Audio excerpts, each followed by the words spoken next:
Hello and welcome to your channel as they like it. जैसा कि हमने आपको वादा किया था कि हम अक्टूबर 2021 से लेके हमारे चैनल सेटअप होने तक के इम्पोर्टेंट करंट अफेयर्स को भी कवर करेंगे, तो उसी सीरीज़ में आज हम लेके आए हैं कि चाइना का WTO में डेवलपिंग कंट्री का टैग होना और क्या होता है ये डेवलपिंग कंट्री के टैग होने से फ़ायदे, और क्या चाइना को ये डेवलपिंग कंट्री का टैग रखना चाहिए, और क्या कुछ कंट्रीज़ जो हैं वो वर्ल्ड की इस पे अपोज़ कर रही हैं चाइना का। दोस्तों, जनवरी के महीने में ये न्यूज़ आई थी कि चाइना को वर्ल्ड ट्रेड ऑर्गेनाइजेशन में डेवलपिंग कंट्री का स्टेटस मिला है। हालांकि ये एक बहुत ही कंट्रोवर्शियल इशू बन गया, क्योंकि कई सारी मेंबर कंट्रीज़ ने इसके अपने कंसर्न्स दिखाए और इस डिसीजन का अपोजिशन किया। इससे पहले 2019 में साउथ कोरिया की गवर्नमेंट ने डिसाइड किया था कि वो कोई भी स्पेशल ट्रीटमेंट जो है एज अ डेवलपिंग कंट्री नहीं लेगी WTO के नेगोशिएशंस में।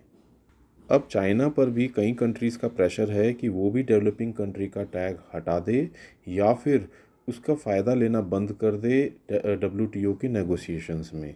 तो आइए जानते हैं ये पूरा मुद्दा। चाइना के डेवलपिंग कंट्री के टैग के ऊपर कई सारी कंट्रीज़ ने अपने कंसर्न्स दिखाए हैं कि चाइना जो है एक अपर मिडिल इनकम नेशन है और फिर भी वो डेवलपिंग कंट्रीज़ के फ़ायदे उठा रहा है WTO नॉर्म्स के मुताबिक। वहीं कुछ कंट्रीज़ ने ये भी कंसर्न दिखाया है कि लीस्ट डेवलप्ड कंट्री का स्टेटस जो है वो बांग्लादेश के पास होना गलत है, क्योंकि बांग्लादेश की जो GDP पर कैपिटा इनकम है वो इंडिया से भी ज़्यादा है। आइए अब देखते हैं कि आखिर डेवलपिंग कंट्री का टैग होना कितना बेनिफिशियल है। WTO के कुछ अग्रीमेंट्स जो हैं वो डेवलपिंग कंट्रीज़ को स्पेशल राइट देते हैं under special and differential treatment provisions. ये प्रोविज़न जो है WTO का है। क्या है ये प्रोविज़न, इसको भी हम आगे डिस्कस करेंगे। इस प्रोविजंस के तहत डेवलपिंग कंट्रीज़ को लॉन्गर टाइम फ्रेम्स मिलते हैं WTO के एग्रीमेंट्स को इम्प्लीमेंट करने के लिए। इसके अलावा डेवलपिंग कंट्रीज़ को ट्रेडिंग अपॉर्चुनिटीज़ इंक्रीज़ करने के लिए भी प्रोविजंस हैं, और प्रोविजंस हैं कि WTO मेंबर्स जो हैं वो सेफगार्ड करें trade interest of developing countries, और साथ ही साथ सपोर्ट करें डेवलपिंग कंट्रीज़ को ताकि वो अपनी कैपेसिटी बिल्ड कर सकें WTO के एग्रीमेंट्स को इम्प्लीमेंट करने के लिए।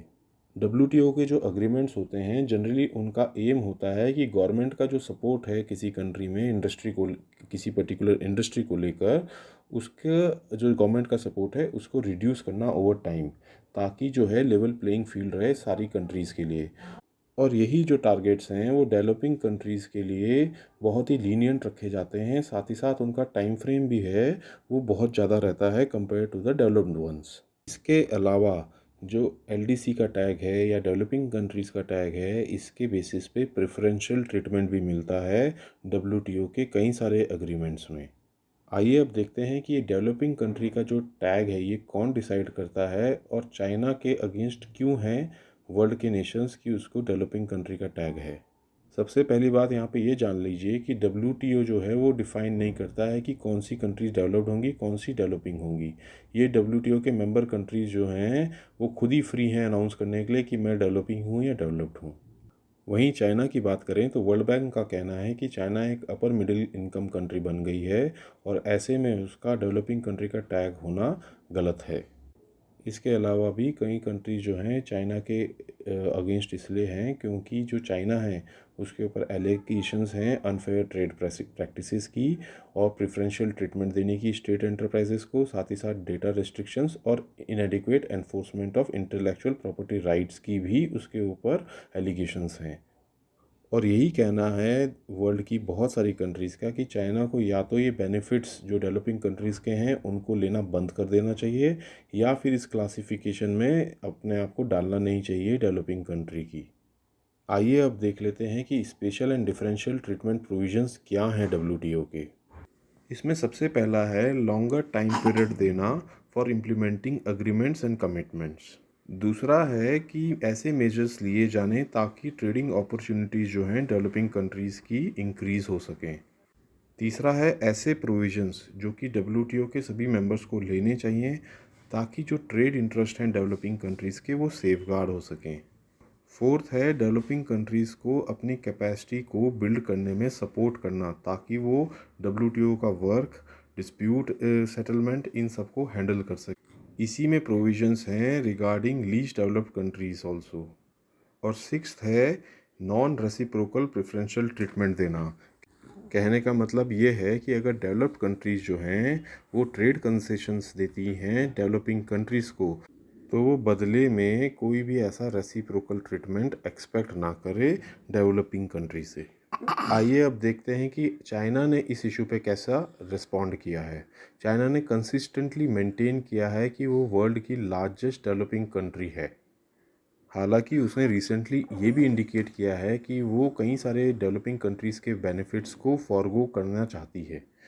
जैसा कि उसने हाल ही में कहा था कि वो जितनी भी एग्जेम्पशंस मिलती हैं डेवलपिंग कंट्रीज़ को नेगोशिएशंस में regarding cutting of fishing subsidies, उन सब को वो फॉरगो करना चाहती है ताकि ओवर फिशिंग ना हो।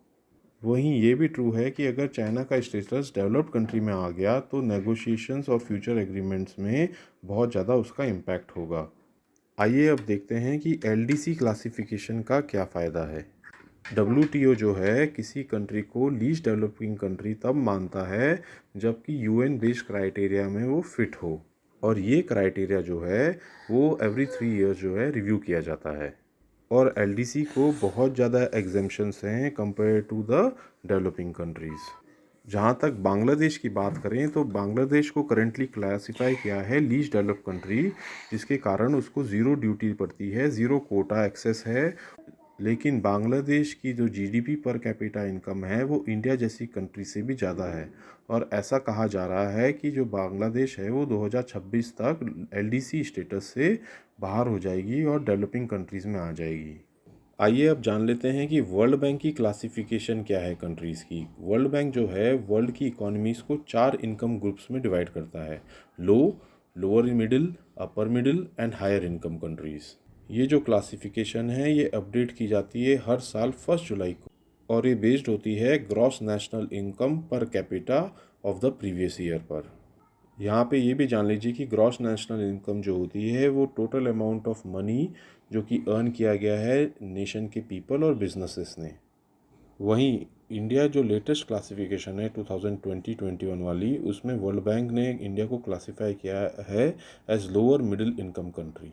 तो दोस्तों ये थी हमारी कवरेज रिगार्डिंग चाइना को डेवलपिंग कंट्री का टैग होना डब्ल्यूटीओ में। ये बहुत इंपॉर्टेंट है, आपको एग्जाम में इसके क्वेश्चन दिखाई दे सकते हैं। तो अगर आपको ये वीडियो पसंद आई हो तो लाइक एंड सब्सक्राइब करें। वहीं इंस्टाग्राम और टेलीग्राम से जुड़ें जहाँ पे कि हम free PDF, free notes and free guidance देते हैं। Thank you.